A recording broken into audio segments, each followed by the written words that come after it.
As an introduction to chapters 1 and 2, I wanted to highlight a few things in the learning module as well as explain what I expect you to get out of it at the end of the week and be able to execute or apply as a result of reading the literature and listening to the expert podcasts.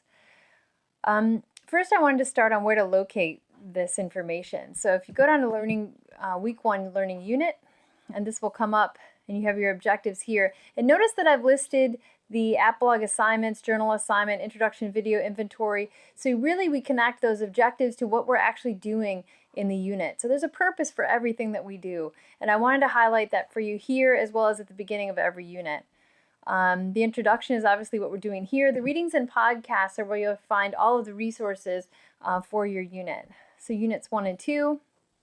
When you open that up, you're going to find the textbook readings here, the contemporary literature here, and then the expert application as the final exciting feature of the unit. So I wanted to point a couple of things out here. In each unit, there'll be some reading guides that are associated with each of the chapter. I included those so that you'd be tuned in on what you need to get out of that chapter. For chapter 1, those reading guides help you with the Applog assignment. And for chapter 2, those are really a series of case studies included in that reading guide that help you apply the elements of chapter 2, which is highly theoretical, the socio-cultural aspects. To sort of frame all of that information, we have the contemporary literature. The textbook chapters, especially chapter 1, which is really the foundation, doesn't really go into these theories enough for you to have that conceptual understanding of how to apply this information. So the cognitive appraisal model, the biopsychosocial model are covered in this first article, and then which is really a review article. And then the second one, Dr. Podlog is a personal friend of mine, and he is an avid researcher using the self-determination theory. So I included one of his articles, and we'll see him talking in the course later on.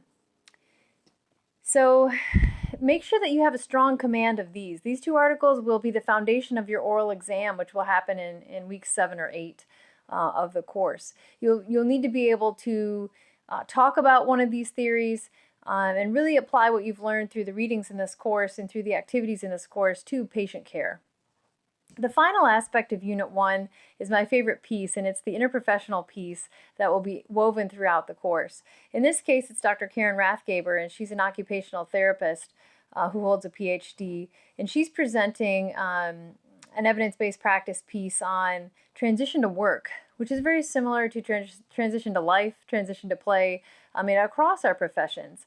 So Karen does one here. We'll be inviting in other therapists, sports psychologists, physical therapists, and athletic trainers and psychologists into the course to do those expert features. So please go ahead and look at her article that she's featuring here. She's not the author in this case, but read that article and then listen to her expert reflection on that article and how it has changed her practice. So that's that final piece here in Unit 1.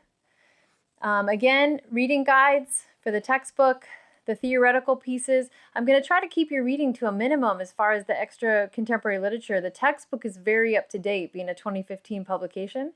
So it should have enough evidence-based practice in it to guide our application of the interventions, especially when we get to chapter 10, you'll notice that.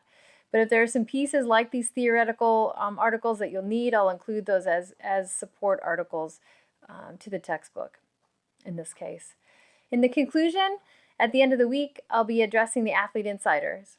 So in each of the chapters, you have a case study that talks about the elements of that chapter and how they're affecting the athlete, and some review questions at the end. However, I'll be addressing those and sort of giving you an expert opinion on how that might be handled or the things that we could do to assist that athlete.